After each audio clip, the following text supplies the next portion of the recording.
Hey guys, তো YouTuber কি শব্দটা অনেক ছোট মনে হচ্ছে, উঠে গেছে চেনাই নগরীতে আলো এসে, বাট আজকাল কম বেশি সকলের কাছে একটা স্মার্টফোন আছে এবং একটা ইউটিউব চ্যানেল আছে।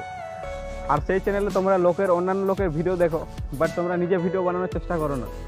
কিন্তু আমি এটা বলছি না যে লোকের ভিডিও দেখতে বারণ করছি অন্যান্য লোকেদের, কিন্তু ভিডিও দেখার সাথে সাথে ভিডিও তৈরি করতে হবে তোমাদের। Everything you know is in your mind.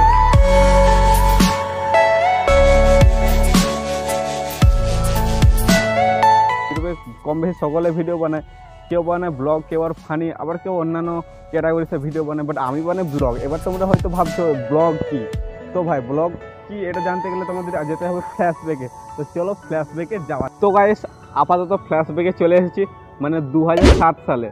তো তোমাদের বলতে চাই যে তোমরা হয়তো অনেকে ভিডিওতে দেখেছো যে ব্লগ মানে হচ্ছে দুঃখ কষ্ট হাসি ইত্যাদি শেয়ার করা, বাট আমি ইউনিক কিছু বলবো ভাই, কারণ ওই দুঃখ কষ্ট শেয়ার এটা একই তোমাদের বললে তোমরা বিশ্বাস করবে না। তো দাঁড়াও এটা তাড়া কিসের ভাই, দাঁড়াও রুকো জরা সাবার করো। তো ব্লগ মানে হচ্ছে, অলরেডি অনেক ভিডিওতে দেখেছো বলেছে ব্লগ মানে হচ্ছে দুঃখ কষ্ট ভালো মন্দ ইত্যাদি শেয়ার করা, বাট আমি ইউনিক কিছু বলবো গাইস, মন থেকে ইউনিক কিছু বলবো। দাঁড়াও এত তাড়া কিসের ভাই। তো ব্লগ মানে হচ্ছে, আরে ভাই ছোটোবেলায় আমি ঘুরতে যেতাম নানা জায়গায়, কিন্তু আমার কাছে কোনো ফোন বা ক্যামেরা ছিল না, সেই জন্য মানে আমি সেই স্মৃতিগুলোকে বাড়িতে এসে মানে ভুলে যেতাম, জাস্ট মানে বুঝতেই পারছো, বাড়িতে এসে সেগুলো ভুলে যেতাম আবার সে আগের জীবনযাপন। বাট এখন আমার কাছে এই যে একটা সোশ্যাল মিডিয়া আছে ইউটিউব, এবং আমার কাছে একটা স্মার্টফোন আছে, যার মাধ্যমে আমি বিভিন্ন জায়গায় ঘুরতে গেলে প্রাকৃতিক কিছুটা মুহূর্ত, প্রত্যেকটি মুহূর্ত আমি সে ক্যামেরা বন্দি করে নিই এবং ভিডিওর মাধ্যমে ওইটা ফোনে রাখবো, এবং ফোনের স্টোরেজ যাতে ডিলিট হওয়ার ভয় না থাকে, এই জন্য আমি ইউটিউবে সোশ্যাল মিডিয়া আপলোড করি এবং দর্শকদের ভালোবাসা পাই। আর কিছু কিছু